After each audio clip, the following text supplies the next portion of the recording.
Students, आज का topic है हमारा बैंकिंग ऑफ फ्रॉड। इससे पहले हमने सेंट्रीपिटल फोर्स और सेंट्रीफ्यूगल फोर्स के बारे में कुछ पढ़ा था कि सेंट्रीपिटल फोर्स कौन सी फोर्स होती है जो बॉडी को सर्कुलर पाथ में मूव करवाती है, यानी वो इनवर्ड अंदर की तरफ एक्ट करती है, जिसकी वजह से बॉडी सर्कल में मूव करती है। और सेंट्रीफ्यूगल फोर्स कौन सी है, वो आउटवर्ड फोर्स होती है जो कि सर्कल से बाहर किसी बॉडी को भेजना हो तो वो कौन सी फोर्स होती है, सेंट्रीफ्यूगल फोर्स होती है। हम ये भी कह सकते हैं ये एक्शन और रिएक्शन का फिनोमेना भी है, यानी सेंट्रीपिटल फोर्स अगर एक्शन की तौर पर काम कर रही है तो सेंट्रीफ्यूगल फोर्स रिएक्शन फोर्स से ज़्यादा हो जाती है, वो रिएक्शन फोर्स होगी। समटाइम ऐसा होता है कि बहुत सी एग्जांपल्स है जिसमें सेंट्रीपिटल फोर्स जो होती है वो कम होती है, यानी जितनी बॉडी को मिलनी चाहिए उतनी नहीं मिलनी, जिसकी वजह से सेंट्रीफ्यूगल फोर्स जो है, रिएक्शन फोर्स जो होती है बॉडी को ज़्यादा मिल जाती है। अब हम देखेंगे इससे हम कौन कौन से काम जो है वो ले सकते हैं। अब इसमें सबसे पहले आ जाता है बैंकिंग ऑफ फ्रॉड आ जाता है। ये एक गाड़ी है जो कि एक रोड के ऊपर स्ट्रेट लाइन में मूव कर रही है। मूव करने इसके यहाँ इसको मूव करवाना बहुत आसान है, लेकिन जैसे ही ये टर्न लेती है या एक टिल्टेड पाथ आ जाता है तो वहाँ एक तरह का एक सर्कल बन जाता है, यानी से सर्कुलर पाथ में मूव करने के लिए अब किस फोर्स की ज़रूरत है, सेंटीमीटर फोर्स की ज़रूरत होती है।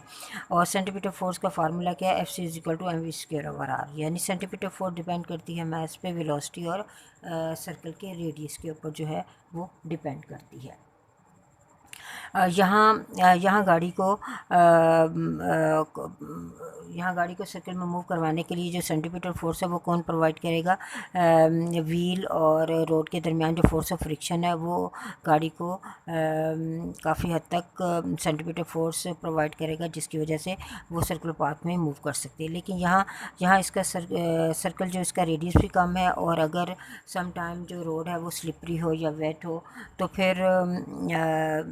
ये फोर्स ऑफ फ्रिक्शन जो होगी वो इतनी कम होगी कि वो सेंटीमीटर फोर्स जो है इतनी प्रोवाइड नहीं कर सकते, जिसकी वजह से गाड़ी जो है वो सीधी मूव करेगी और किसी न किसी चीज़ से क्या होगा, टकराएगी और एक्सीडेंट होगा। तो इसका ये मतलब है कि इसमें जो है सेंटीमीटर फोर्स जो है वो रोड और व्हील के दरमियान जो फोर्स ऑफ फ्रिक्शन है वो यहाँ उसे प्रोवाइड कर रही है। अब हम देखेंगे कि अगर फोर्स ऑफ फ्रिक्शन जो है या सेंटीमीटर फोर्स है उस पर, या सेंट्रीफ्यूगल फोर्स जो है अगर वो ज़्यादा हो जाती है या सेंटीमीटर फोर्स ज़्यादा हो जाती है तो कौन कौन से इससे हम काम ले सकते हैं। इसमें सबसे पहले आ जाती है वॉशिंग मशीन, ड्रायर आ जाता है। ये भी एक सेंट्रीफ्यूगल फोर्स मशीन है। इसमें इसका जो ड्रायर होता है एक सिलेंडर की शक्ल का होता है, और उसके अंदर बहुत से होल्स होते हैं, बहुत ज़्यादा सुराख होते हैं, और इसके ऊपर एक लिड होता है जिसको गीले कपड़े इसके अंदर डालते हैं, और इसके बाद इसके लिड को क्या किया जाता है, वो बंद कर दिया जाता है। अब यहाँ से अगर हम देखें तो ये सिलेंडर जो है इसका रेडियस जो है वो बहुत कम है, ये पूरे का पूरा रोटेट नहीं करता बल्कि अपने एक्सिस के गिर्द ही ये रोटेट करता रहता है, ये सर्कुलर मूव नहीं करता बल्कि अपने एक्सिस पे ही ये रोटेट करना शुरू कर देता है। यहाँ जो है फोर्स ऑफ फ्रिक्शन, यहाँ इसका रेडियस कम है, इसका ये मतलब है ज़्यादा से ज़्यादा फोर्स ऑफ सेंटीमीटर फोर्स ज़्यादा इसे प्रोवाइड करनी चाहिए, लेकिन यहाँ ना तो ये फ्रिक्शन है, इसका ये मतलब है सेंटीमीटर फोर्स जो है वो कम है, यानी एक्शन कम है। अगर एक्शन कम है तो इसका ये मतलब है रिएक्शन फोर्स यानी सेंट्रीफ्यूगल फोर्स जो होगी वो यहाँ ज़्यादा से ज़्यादा लगेगी, जिसकी वजह से जब हम ड्राइव बंद कर देते हैं तो सेंट्रीफ्यूगल फोर्स के फ्यूगल फोर्स की वजह से जो गीले जो वेट जो वाटर होता है वेट क्लॉथ का, वो क्या है बहुत फोर्स के साथ जो है इन होल्स के ज़रिए बाहर आ जाता है due to the lack of the centimetre, क्योंकि यहाँ सेंटीमीटर फोर्स कम होती है, सेंट्रीफ्यूगल फोर्स ज़्यादा होती है, जिसकी वजह से सुराखों के ज़रिए पानी जो है वो बाहर आ जाता है और जो कपड़े हैं वो इजीली क्या हो जाते हैं, ड्रायर हो जाते हैं। अब इसी की एक और एग्जांपल जो है वो क्रीम सेपरेटर भी है, ठीक है। ये भी it acts on the same principle of centrifuge machine, इसे भी सेंट्रीफ्यूग मशीन ही कहते हैं। और ये बॉल होता है, ठीक है, जो कि बहुत स्पीड के साथ मूव करता है। इसके नीचे यहाँ एक पाइप भी लगाया होता है, ठीक है। इसके अंदर जो है यहाँ अगर हम देखें तो इसका रेडियस भी जो है, बॉल का रेडियस भी जो होता है वो बहुत कम होता है। यानी यहाँ अगर रेडियस कम है,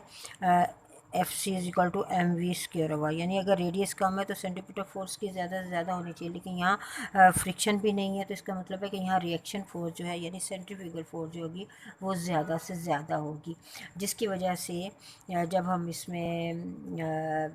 दूध वगैरह डाल के इसको रोटेट करते हैं तो जो हैवी पार्टिकल्स होते हैं वो क्या होंगे,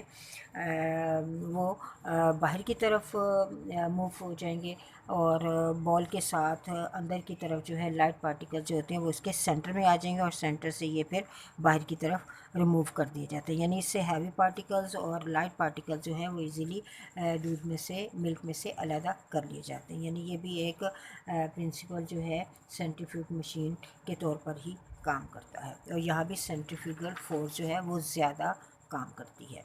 तो ये था हमारा आज का टॉपिक, और ये हमारा लास्ट टॉपिक था, और इसके बाद हम इस न्यूमेरिकल स्टार्ट करेंगे। तो अल्लाह हाफिज़, स्टे होम।